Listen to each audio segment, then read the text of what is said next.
안녕하세요. 김원준입니다. 영흥도 앞바다 낚싯배 전복사고 관련해 어제 자유한국당 최고위원회에서 사고 원인을 해경의 VTS 즉 해상교통관제센터의 시스템 문제로 규정하고 정부 여당은 그럼에도 해경의 VTS 예산을 삭감해 포주기 복지에 이용한다고 주장했습니다.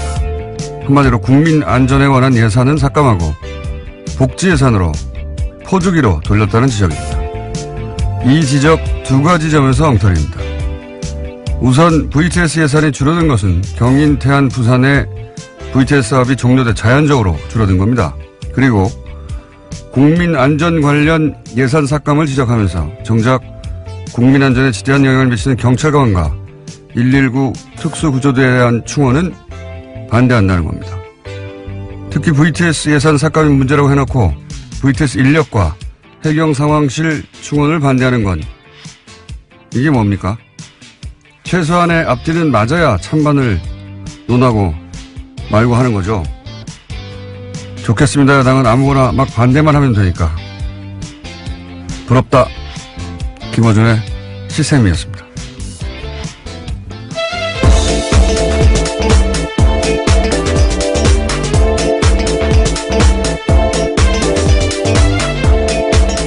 시사인의 김은지입니다. 저는 부럽습니다. 요새 자주 부러워하시는 것 같아서요. 네. 보통은 최소한의 앞뒤는 맞추고 이렇게 논리를 만드는데, 예. 앞뒤를 안 맞춰도 되잖아요. 막 반대만 하면 되는 거 아닙니까? 예산안이 일단 합의는 됐습니다. 예. 네, 어제 여야가 내년 예산안 합의했습니다. 최대 쟁점이었던 공무원 증원 규모를 9,400여 명 선으로 확정했습니다. 더불어민주당이 10,000명 선에서 한 걸음 물러나면서 합의문이 나온 건데요. 하지만 자유한국당은 합의문 가운데 공무원 증원과 법인세 인상 부분에는 유보 입장 밝혔습니다. 오늘 여야가 오전 11시에 본회의 열고 예산안을 처리할 예정인데요. 자유한국당은 그전에 의원총회 결과에 따라서 표결에 불참하거나 일부 반대표를 던질 가능성도 있습니다. 하지만 더불어민주당과 국민의당 공조로 예산안 본회의 통과는 문제가 없습니다. 저는 이제 언론의 책임을 꼭 물어야 된다고 봅니다. 이 예산안 합의에 관련해서는 저희가 잠시 후 2부에서 어제 이어서 정상수 소장님과 자세한 얘기 나눠볼 텐데 이게 전부 다 이제 공무원 증원이라고만 보도했거든요.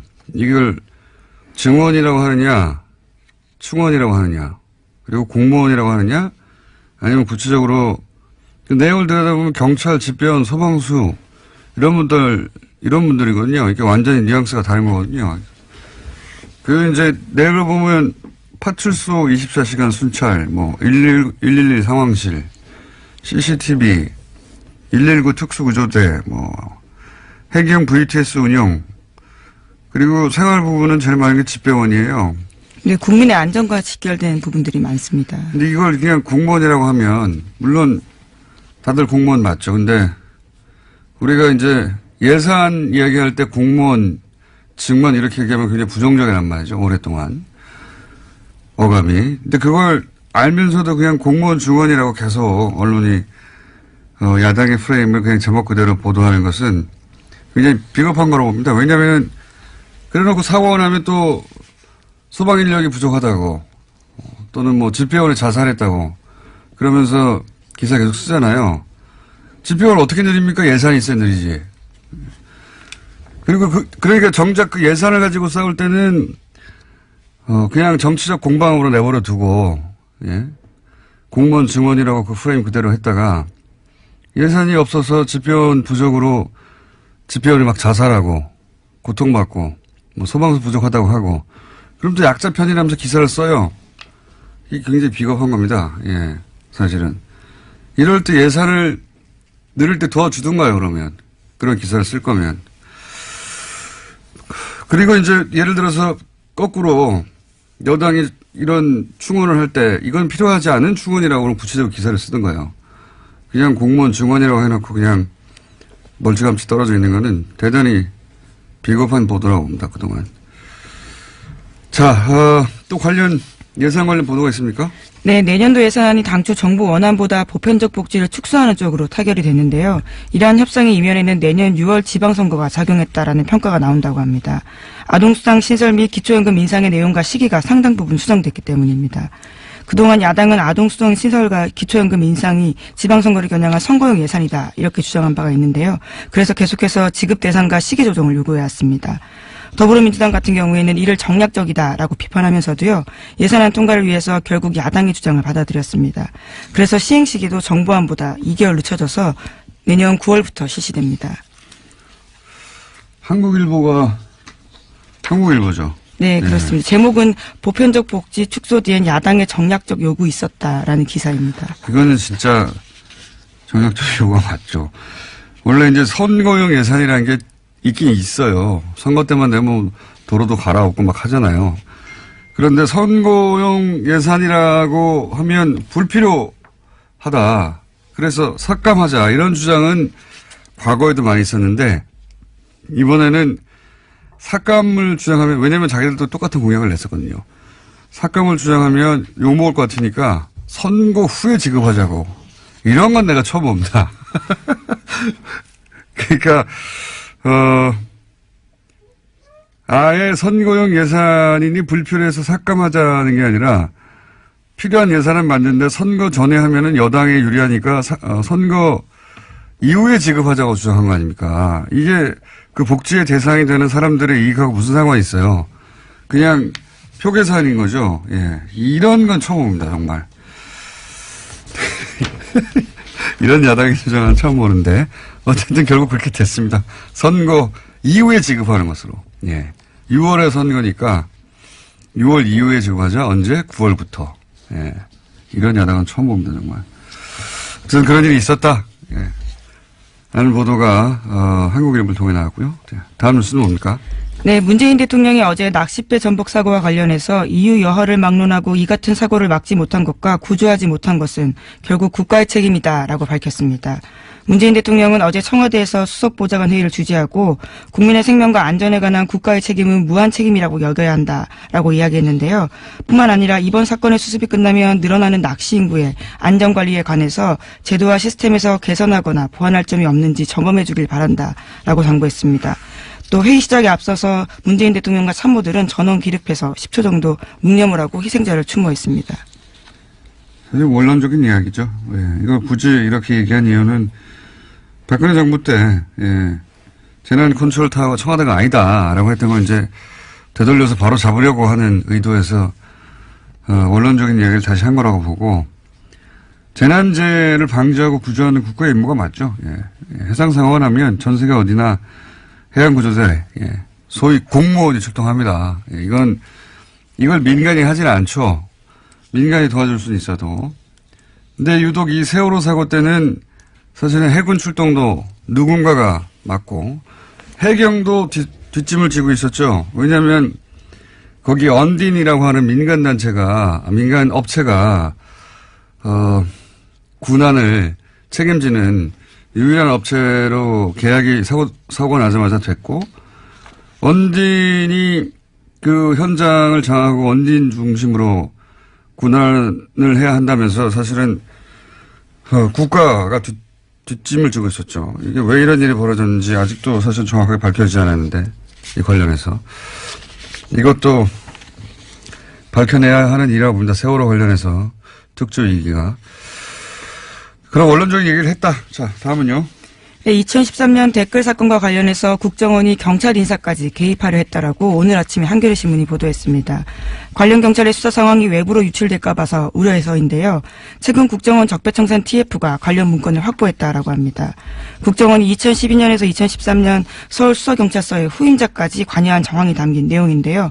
구체적인 내용들을 보면 2013년 4월께 국정원은 당시 이광석 수서경찰서장 후임 인사를 언급하면서 잔불 정리를 확실히 할 사람을 후임자로 앉혀야 한다라는 취지의 보고서를 썼다라고 합니다. 당시에 이제 그 수서경찰서가 소위 셀프 강금 사건. 네, 그 실무를 담당했었습니다. 네, 셀프 강금 사건의 실무를 담당했었기 때문에 거기에는 이제 수사 기록이 있을 거 아닙니까? 그리고 수사를 했던 내부 인력이 있을 거고 그 사람들이 양심 선언하거나 뭐 자료가 나올까봐 국정원이 그 경찰서장 후임을 결정했다는 거 아니에요? 뭐 그런 취지의 내용이라고 하는데요. 실제적으로 원래는 보고서에는 애초에 신임 소장으로 유력했던 사람이 박아무개 총경이다라고 쓰여 있습니다. 그런데 실제로 박 총경이 아닌 다른 사람이 총경이 됐다라고 합니다. 그러니까요. 예. 국정원이 그러니까 유력했던 총경을 맡고 다른 사람이 수서경찰서장으로 총경으로 발령나도록 조정을 했다는 얘기인 거죠. 예, 그런 거 정황이 담긴 보고서죠. 예, 그런 의논을 했던 국정원 보고서가 나온 거고 사실 이명박 박근혜 국정원에서는 정부의 국정원에서는 국정 운영을 실제로 국정원을 했어요. 중요한 한 축으로. 그러니까 뭐 요청에 따라 정보 보고를 한 게 아니라 정치를 실제로 했어요. 예, 관여하지 않은 부분이 없다. 경찰서장 후임자 누구를 해야지 이 댓글 수사 관련해 가지고 양심선언이나 자료 유출이 없을 것이다. 라는 판단을 하고 실제 그렇게 되도록 만든 거 아닙니까? 네. 저는 이제 이런 기사를 볼 때마다 느끼는 게 뭐냐면 지금 국정원 직원들 말고 이런 시절에 국정원을 거친 오비들, 예, 소위 오비들, 그 사람들이 과거를 잊지 못하고 여전히 민간인 신분에서 영향력을 발휘하려고 하는 그런 시도가 있을 수, 왜냐하면 자기들 머릿속에는 자기들이 이렇게 경찰서장 날리고, 누구 날리고, 혹은 누구 꽂고, 혹은 뭐 방송국에 누구 날리고, 누구 넣고 하는 걸 다 했잖아요. 근데 그렇게 예전도 아닙니다. 2012년, 13년 상황인데요. 국정원 개혁 진짜 필요한 거죠. 근데 이제 그 시절 10여 년간, 뭐 그 이전도 마찬가지긴 한데, 이런 시절에 국정원의 고위 관리를 지내고 이제는 은퇴한 사람들, 저는 그 사람들 관리해야 된다고 봅니다. 예. 하던 대로 하거든요. 예. 이런 뉴스를 볼 때마다 그런 생각이 들고요. 자, 다음 뉴스는 뭡니까? 실제 그 사람들이 또 댓글 공작에 대규모로 동원됐잖아요. 예. 네, 양지의 사건도 지금 굴러가고 있습니다. 재판받고 있는 중인데요. 자, 네. 다음 뉴스 어떻습니까? 네, 우병우 전 민정수석이 소위 아들 꽃보직 특혜 논란도 있었습니다. 관련해서 어제 법정 증언이 나왔는데요. 경찰 내부 청탁이 있었다라는 겁니다. 어제 증인으로 나온 사람은 백방준 전 특별감찰관보인데 증언에 따르면 당시 백모 서울경찰청 차장 부속실장이 누구로부터 우 전 수석의 아들을 운전병으로 추천받았냐라는 특감 쪽 질문에 대해서 청탁받은 게 맞다라고 이야기했다는 겁니다. 하지만 전화한 사람이 누군지는 밝히지 못한다면서도 내부인이다라고 이야기했다고 합니다. 이게 이제 이석수 특별감찰관에 이어서 감찰관 보도 똑같은 얘기를 했다 이런 내용이에요. 예. 네, 자신이 과거에도 감찰을 하려고 했는데 방해를 받았다라는 증언도 했습니다. 예. 이석수 특별감찰관도 똑같은 내용을 증언했었고 이제는 감찰관 넘버 2도 똑같이 우수석 아들이 특혜를 받았는데 그건 분명한데 누가 그런 청탁을 했는지는 밝히지 못하겠다고 해서 수사가 진행되지 않았다. 그리고 이 사람들은 다 잘렸으니까요. 그런 다음에. 그리고 그렇게 다 자르는 일에 관여했던 것으로 보이는 사람들, 예, 추명호 전 국장. 국장은 어제가 아니죠. 구속이 됐는데, 추 국장에게 이제 지시를 했다고 하는 최 차장. 네, 최윤수 전 차장 같은 경우에 왜 영장이 기각됐냐라면서 관련해서 굉장히 토로했다라는 거죠. 관련해서. 요 사건과 관련된 일입니다, 결국은. 예. 이 사람들이 왜 잘렸냐면은 이석수 감찰관 이런 사람들이 우병우 전 민정수석이 뭔가 비위가 있다라고, 예, 감찰을 하고 있는데 갑자기 국정원 쪽에서 거꾸로, 이석수 감찰관을 뒷조사를 해서. 네, 불법 사찰을 했죠. 날려버렸는데 그 건으로 이제 그 정보를 건네준 추명호 국장은 구속이 됐고 그런데 이제 그 지시를 한 우병우 수석의 30년 친구라고 하는 최 전 국정원 차장은 구속이 안 됐고, 예, 이 사안은 저희가 이정열 전 부장판사와 또 잠시 후에 이야기 나눠보겠습니다. 계속 얘기해야 돼요, 이런 사건은. 예, 한 번 얘기하고 끝나는 게 아니라. 자, 다음 뉴스 뭡니까? 네, 검찰이 최근 김태효 전 청와대 대외전략기획관의 통화 내역을 조회하는 과정에서 수상한 내역을 포착했다라고 합니다. 지난 10월경부터 김 전 기획관이 이명박 정부 청와대 핵심 관계자들과 자주 통화를 했고요. 통화 시간도 평소보다 훨씬 늘었다라는 건데요. 당시는 연재욱 전 사이버사령관과 임관빈 전 국방부 정책실장 그리고 김관진 전 장관까지 검찰 조사 받을 때였습니다. 그렇겠죠, 뭐. 예. 김태효 기획관은 굉장히 중요한 그 위치에 있던 사람입니다. 이 김태효 대외전략기획관이 국정원 그리고 사이버 사령부 뭐 이렇게 댓글 공작을 주로 하던 사람들이 청와대에 들어가면 반드시 만났던 사람이거든요. 예, 청와대 쪽에서 댓글의 방향을 지시하고 또 보고를 받고 했던 그러니까 대통령 바로 아래서 사실은 청와대 내에 댓글 공작을 총지휘했던 사람으로 지금 추정되는 그런 혐의가 있는 사람인데 이제 분류가기 직전에 관계자들하고 열심히 통화했다. 네, 오늘 피의자 신분으로 검찰에 출석합니다. 그렇군요. 틀림없이 구속영장이 청구될 것 같은데 과연 구속영장이 발부될지는 이 관련해서는 다 기각되거나 아니면 발부된 것도 다 뒤집고 있으니까요. 자, 다음 뉴스는 뭡니까? 네, 미국의 러시아 게이트 관련된 소식도 전해드리겠습니다. 지난 대선 당시 트럼프 캠프와 러시아 정부의 유착 관계에서 전미 총계협회가 연결고리 역할을 한 정황이 나왔다라고 뉴욕타임스가 보도했습니다. 전미 총계협회 쪽 인사가 지난해 5월 달에 트럼프 캠프 정책보좌관에게 이메일을 보냈는데요. 내용을 보면 트럼프 후보와 러시아 푸틴 대통령의 만남을 주선할 수 있다라는 제안이 있었다라고 합니다. 이메일 제목은 크렘린 커넥션입니다. 이 전미 총계협회는 미국에서 가장 강력한 로비단체. 그렇죠. 예. 공화당에 가장 많은 그 정치원금을 내는 곳이거든요. 예. 총기협회한테 밑보이고 공화당이 당선될 수는 없다. 이렇게 얘기되는 곳인데 여기가 러시아와 이제 커넥션이 트럼프 캠프 커넥션의 중간고리였다.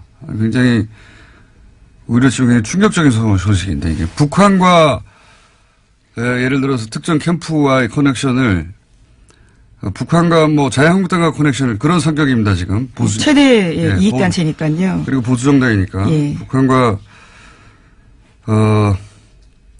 자유한국당의 커넥션을 정경련이 중간에서 역할을 했던 그런 정도의 뉴스예요. 예, 실제로. 그리고 또 이 사람 위에도 예, 이 전기 총기 협회 관련해서 연결고리가 계속 나오고 있는데 이렇게 되면 트럼프와 전미 총기 협회가 같이 무너지지 않을까? 무너질까요? 무너지지는 않을 것 같은데 이 총기협회 조직은 워낙 강력해서 완전히 새로운 종류의 뉴스가 나온 겁니다. 네, 트럼프가 끝까지 갈 수 있을까요? 자, 이런 뉴스가 있었고요. 하나 정도 더 하고 끝낼 것 같습니다. 제목만. 네, 미국 정부가 팔레스타인의 강력한 반대에도 불구하고 예루살렘을 이스라엘의 수도로 공식 인정할 거라는 관측이 제기되고 있는데요. 이에 따라서 아랍의 긴장감이 고조되고 있습니다. 이 또한 뉴욕타임스 보도인데 지난 2일 현지 시각으로 지난 2일 보도입니다. 트럼프 대통령이 오는 6일쯤에 예루살렘을 이스라엘 수도로 인정할 거다라는 보도가 나왔습니다. 트럼프 사위가 유대인이거든요. 예. 그런 것도 영향을 미친 것 같고 트럼프가 예전부터 이제 예루살렘에 대해서 이스라엘에 대해서 지나친 친이스라엘 정책을 얘기했었는데 이 예루살렘은 그 가보신 분 아시겠지만 이슬람의 성지기도 하고 예, 개신교의 성지기도 하고 예, 유대교, 아르메니아교 다 거기 있죠. 예. 게다가 예루살렘의 동부 거기가 이제 이슬람 성지고 하는 곳인데 여기를 자기들 마음대로 병합을 했어요. 그러니까 요르단강 서안하고 그때 팔레스타인이 지배하고 있던 지역을 그래놓고 여기를 수도로 한다고 이제 계속 주장하고 있는 거예요. 예, 실제로는 현재 수도가 아닌데 미국 정부는 이걸 인정 안 했거든요. 왜냐하면 그렇게 되면 영원히 거기 있는 팔레스타인하고는 그 소위 양국 모두 인정하는 정책이란 말이죠. 미국에서는. 예. 양국 체제를 인정하는. 물론 뭐 이스라엘은 가둬놓고 있지만 벽 안에 가둬놓고 있긴 한데 이렇게 되면 그 주변에 있는 아랍 국가들이 예. 인정할 수가 없죠. 병합을. 전쟁하자는 얘기죠. 거기에 자기들 성지도 있는데 전쟁하자는 얘기인데 그걸 이제 트럼프가 밀어붙이려고 한다. 그런 뉴스가 있다 이건데 정말로 이 지역에서 전쟁을 원하는 건지는 모르겠어요. 예. 트럼프는 대선 당시에도 관련된 공약을 한 바가 있습니다. 이 아랍 쪽에서 전쟁을 하고 무기를 팔아먹고 이런 계산하는 걸까요? 전쟁을 원하는 것 같다는 생각도 합니다. 네. 이 뉴스는 저희가 따로 한번 다뤄보겠습니다. 국제 시간에. 시사인의 김은지였습니다. 감사합니다. 자, 바로 이어서 미니 저희의 영장 해설 전담 판사 이정열 전 부장판사님 어제 이어서 연결됐습니다. 법무법인 동안의 변호사 아니고 사무장으로 계신 분입니다. 안녕하십니까? 예, 공장장님 자주 뵈니까 좋습니다. 아니 근데 이 사안은 다른 곳에서는 얘기를 안 해가지고요. 네, 저는 이 굉장히 중요한 일들이 지금 영장 실질 심사하고 구속 적부심 하는 곳에서 벌어지고 있다고 생각을 하는데 네. 다루질 않아서 제가 계속 저라도 다뤄야 되겠다 싶어 다루고 있습니다. 이거 중요한 일들 아닙니까? 그렇습니다. 어제 끝날 때 공장장님께서 하셨던 마지막 말씀이 상당히 깊이 인상이 남았어요. 엉망진창이 돼 있다고. 예. 그 얘기부터 잠깐만 정리해 볼까요? 그러니까 네네. 인천지법의 김동진 부장판사가 네. 내가 19년째 법원에 있었지만 이런 구속 적부심 심사는 처음 본다라고 말씀하셨어요. 그러면서 네. 어제 이제 판사님이 이정일 판사님이 말씀하신 거는 서울중앙지검의 이제 영장 실질 심사하고 구속 적부심 심사를 보면서 그 기준에 영향을 받아서 지방에서 그 기준에 따라서 이제 법 집행을 하는데 지금 엉망진창이 돼가지고 뭘 보고 어떻게 하란 말이냐. 예. 이런 상황이 된 것 같다라고 어제 정리를 했습니다. 요거 좀 정리해 주시면요, 다시. 예, 다시 한번 말씀드리지만은 서울중앙지방법원이 상당히 전국적으로 제일 규모가 큰 법원이기 때문에 예. 그리고 거기에 이제 있는 판사들이 대체로 좀 고참들이 들어가요. 예. 그러니까 거기서 이제 어떤 기준을 만들면은 그게 전국 법원으로 전파가 되거든요. 뭐 예를 들어서 교통사고 손해배상 위자료 액수도 서울중앙지방법원에 손해배상 전담부 판사들이 모여서 회의를 해가지고 이야기를 하고 뭐 가압류 가처분 같은 것도 어떻게 기준을 할 것이냐 이런 것도 그렇고 그러니까 대체로 이제 물론 재판이 독립이 돼 있긴 하지만은 전국적으로 통일시켜야 될 기준이 있을 만할 때는 서울중앙지방법원에서 하는 실무 관행이 상당히 준거가 돼요. 그러니까 지금 말씀하신 이제 영장 발부 기준이라든가 구속적부심 운용 기준이라든가 이런 것도 다 중앙지법에서 하는 것이 나중에 이제 지방으로 전파가 되면서 중앙지법에서 또 이렇게 하니까 우리도 이렇게 하자 이런 식으로 운용이 되어 온 거죠. 그런데 이제 그 기준이 엉망진창이 돼서 도대체 뭘 보고 어떻게 하라는 거냐 이런 얘기가 나올 정도의 기준이 없는 석방 혹은 기준이 없는 기각이 됐다 이런 거죠 요지가. 네. 그렇죠. 네. 특히 이제 가장 눈길을 이끈 게 이번에 결정적으로 나온 게 저 한국 e스포츠. 예. 네, 거기 조 사무국장인가요? 총장인가요? 네. 이분이. 사무총장. 예. 예. 예. 이분이 긴급 체포 절차가 위법하다 그래서 지금 구속적부심에서 석방이 됐거든요. 그러니까 지금 김관진, 임관빈 말고 그렇게 네. 이제 구속적부심 이게 왜 구속적부심 심사가 이런 식으로 적용되냐고 얘기가 시작됐는데. 네, 그렇죠. 신경열 부장판사에 의해서. 그런데 네. 이번에는 한국 e스포츠. 네. 이번에는 이제 여당 전직 네. 정무수석과 관련 인사입니다. 그렇죠. 그 분이 구속이 됐었었는데 한국 e스포츠 사무총장 정호 씨가 네. 구속적부심 심사 신청을 했어요. 왜냐하면 요즘 구속적부심 심사 신청이 많다고 합니다. 나도 될래나 싶어가지고 많다고 해요. 왜냐면은 절대 안 된다고 했던 김광진, 임관빈 두 사람이 석방되는 걸 보자 너도 나도 그런 생각을 하나 본데 그래서 이분도 신청을 했습니다. 근데 이분은 이제 안 될 거라고 생각했는데 석방돼 버렸어요. 예, 이분도 사실 사정이 바뀐 게 하나도 없거든요. 예. 예, 그러니까 이제 원천적으로 영장 발부할 때 그 전 단계인 검찰에서 체포를 당시에 그 절차가 잘못됐다, 위법하다 해가지고 그래서 최초 단계서부터 잘못됐으니까 전체적으로 영장 발부가 잘못된 것이다라고 하는 이유로 석방이 된 거죠. 이런 경우도 있습니까? 적부심에서 잘 못 봤습니다. 사실 긴급 체포 절차가 위법하다라고 하는 건 제가 영장 전담할 때도 많이 다뤘던 문제이긴 한데요. 이게 이제 그런데 영장이 있어야 되는데 영장 없이 체포했다는 거 아닙니까? 한마디로. 그렇죠. 그런데, 그렇죠. 예. 근데 이제 원래는 영장이 있긴 있어야 되는데, 영장을 발부받을 수 없는 긴급한 사유가 있는 때는 어쩔 수 없잖아요. 그 법에서 예외를 인정하고 있거든요. 그런 경우가 두 가지가 있는데, 예. 하나는 잘 아시겠지만 현행범 체포하는 경우. 그렇죠. 이때 영장이 있을 수가 없죠. 도망가고 있는데.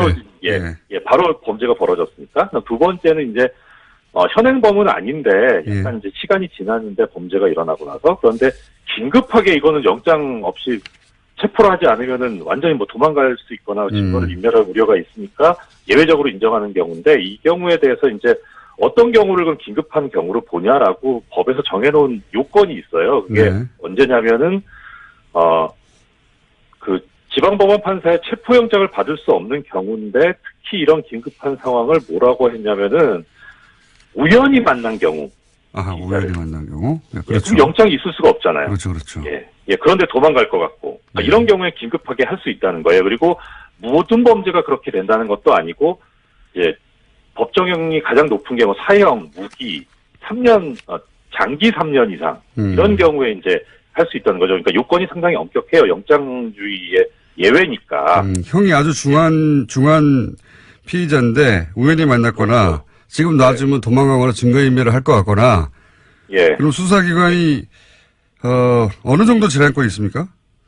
그러니까 여기에 대해서 사실 법상으로 보면 재량권이 전혀 없어요. 법에 그냥 우연히 발견한 경우 이런 식으로 돼 있거든요. 근데 이렇게 되면은 우연히 발견한 경우라는 게 사실 그렇게 지극히 드문 경우이기 때문에 이걸 그대로 법대로 적용을 하면 이게 법이 있으나마나한 이런 조항이 되어버리니까 이게 좀 역사적인 걸 볼 필요가 있는 게, 이 긴급 체포라는 게 나오기 전께 긴급 구속이라는 게 있었어요, 예전에. 근데 그때는 이런 식의 조문이 아니었거든요. 그러니까 검찰에서도 수사기관에서도 그냥 뭐 조문은 들어갔지만 옛날에 긴급 구속처럼 운용을 해온 거예요. 그냥 뭐 우연히 발견한 경우 아니라도 체포를 했었죠.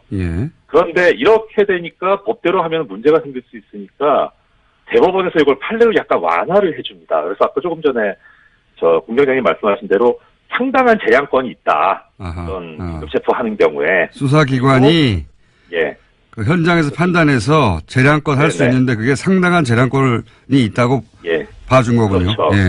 그리고 그 다음에 이 상당한 재량권이 있는데 이렇게 재량권을 가지고 판단을 했을 때 그게 현저하게 합리성을 잃은 경우에는 긴급 체포가 위법하다, 이렇게 판례가 완화를 해줍니다. 이게 2002년도에 최초에 나온 판례예요. 그렇군요.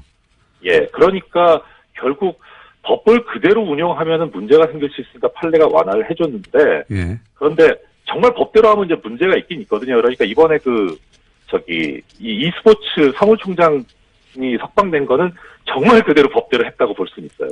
그렇게 말하면. 조문대로. 법대로 했다고. 근데 그게 이미 2002년에 그 법대, 소위 그 조문대로만 하면 사실 다 풀어줘야 되니까.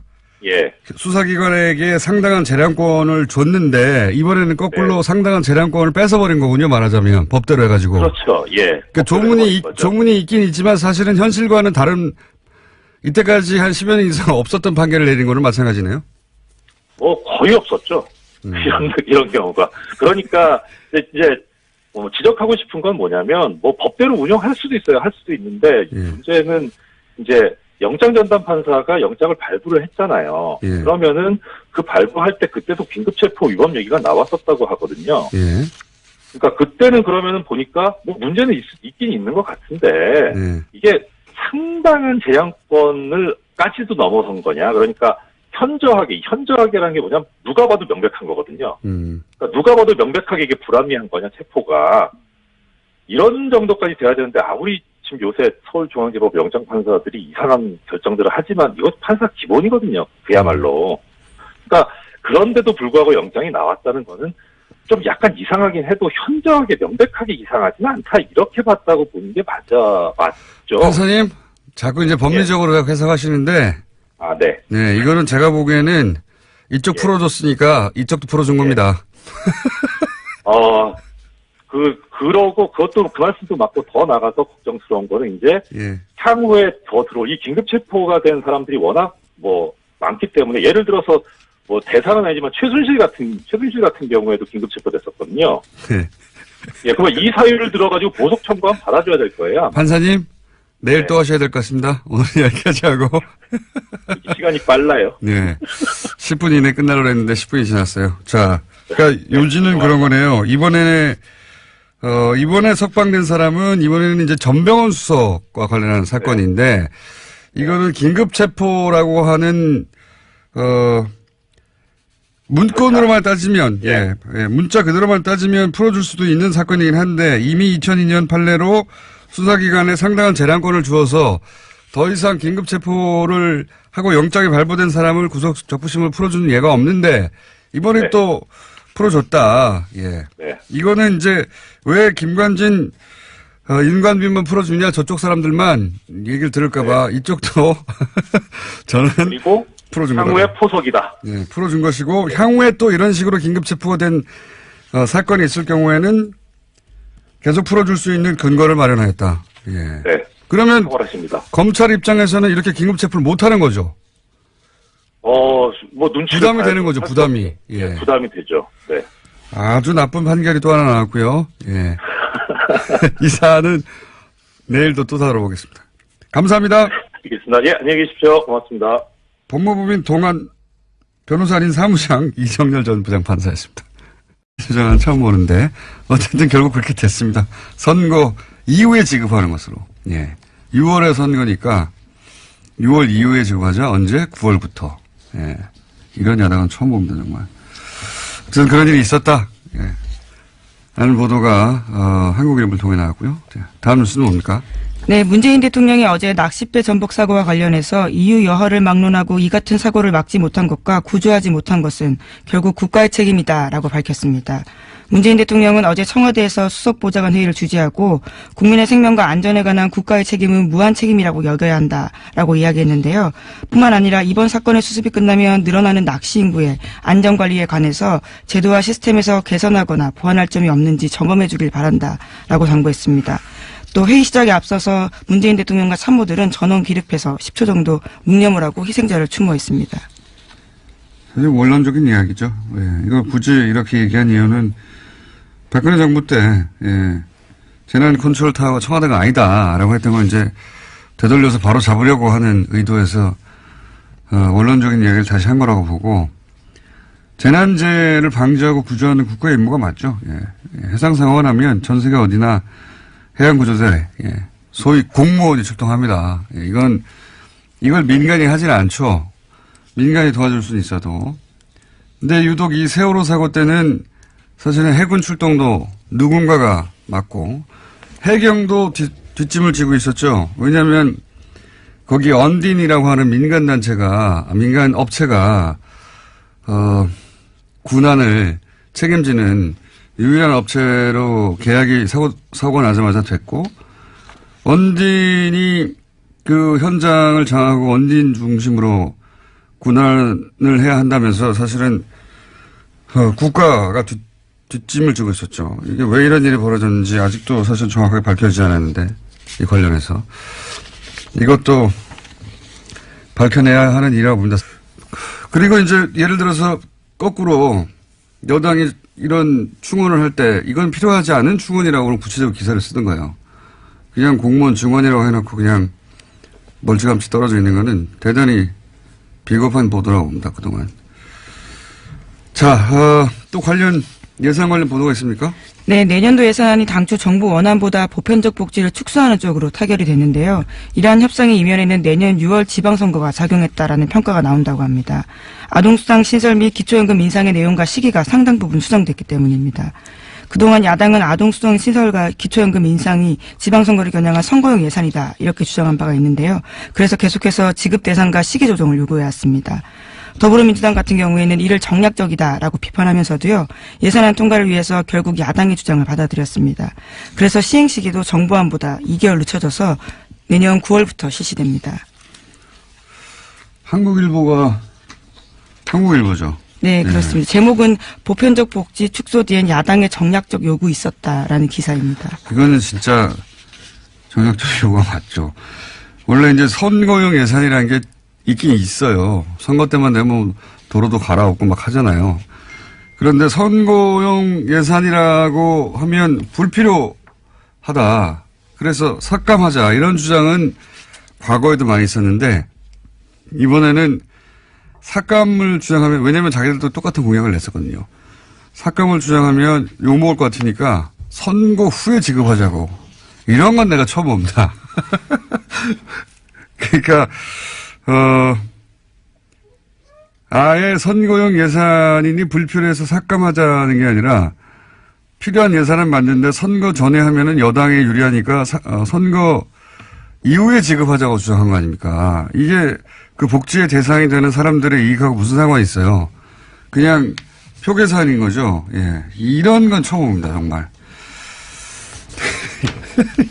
이런 야당이. 네, 의원총회 결과에 따라서 표결에 불참하거나 일부 반대표를 던질 가능성도 있습니다. 하지만 더불어민주당과 국민의당 공조로 예산안 본회의 통과는 문제가 없습니다. 저는 이제 언론의 책임을 꼭 물어야 된다고 봅니다. 이 예산안 합의에 관련해서는 저희가 잠시 후 2부에서 어제 이어서 정상수 소장님과 자세한 얘기 나눠볼 텐데 이게 전부 다 이제 공무원 증원이라고만 보도했거든요. 이걸 증원이라고 하느냐 충원이라고 하느냐 그리고 공무원이라고 하느냐 아니면 구체적으로 그 내용을 들여다보면 경찰, 집배원, 소방수 이런 분들이거든요. 이게 완전히 뉘앙스가 다른 거거든요. 그 이제 내용을 보면 파출소 24시간 순찰, 111 상황실, CCTV, 119 특수구조대, 해경 VTS 운영, 그리고 생활 부분은 제일 많은 게 집배원이에요. 네, 국민의 안전과 직결된 부분들이 많습니다. 근데 이걸 그냥 공무원이라고 하면, 물론 다들 공무원 맞죠. 근데 우리가 이제 예산 이야기할 때 공무원, 증원 이렇게 얘기하면 굉장히 부정적이란 말이죠. 오랫동안. 어감이. 근데 그걸 알면서도 그냥 공무원 증원이라고 계속 언론이 야당의 프레임을 그냥 제목 그대로 보도하는 것은 굉장히 비겁한 거라고 봅니다. 왜냐하면 그래놓고 사고가 나면 또 소방 인력이 부족하다고 또는 집배원이 자살했다고 그러면서 기사 계속 쓰잖아요. 집배원을 어떻게 늘립니까? 예산이 있어야 늘리지. 그리고 그러니까 정작 그 예산을 가지고 싸울 때는 그냥 정치적 공방으로 내버려 두고 예? 공무원 증원이라고 그 프레임 그대로 했다가 예산이 없어서 집배원 부족으로 집배원이 막 자살하고 고통받고 소방수 부족하다고 하고 그럼 또 약자 편이라면서 기사를 써요. 이게 굉장히 비겁한 겁니다. 예, 사실은. 이럴 때 예산을 늘릴 때 도와주든가요, 그러면. 그런 기사를 쓸 거면. 안녕하세요, 김원준입니다.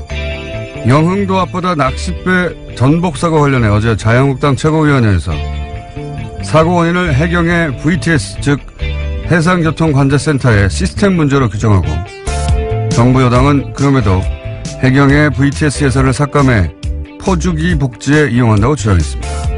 한마디로 국민 안전에 관한 예산은 삭감하고 복지 예산으로 포주기로 돌렸다는 지적입니다. 이 지적 두 가지 점에서 엉터리입니다.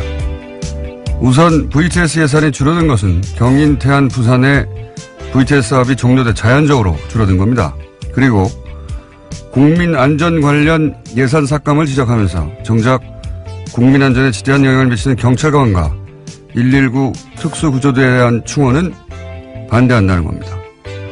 특히 VTS 예산 삭감이 문제라고 해놓고 VTS 인력과 해경 상황실 충원을 반대하는 건 이게 뭡니까?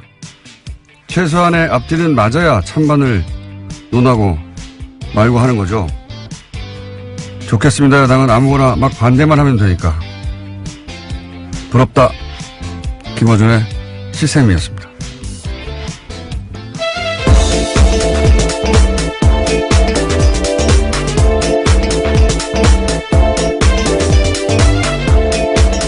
시사인의 김은지입니다. 저는 부럽습니다. 요새 자주 부러워하시는 것 같아서요. 네. 보통은 최소한의 앞뒤는 맞추고 이렇게 논리를 만드는데, 예. 앞뒤를 안 맞춰도 되잖아요. 막 반대만 하면 되는 거 아닙니까? 예산안이 일단 합의는 됐습니다. 예. 네, 어제 여야가 내년 예산안 합의했습니다. 최대 쟁점이었던 공무원 증원 규모를 9,400여 명 선으로 확정했습니다. 더불어민주당이 10,000명 선에서 한 걸음 물러나면서 합의문이 나온 건데요.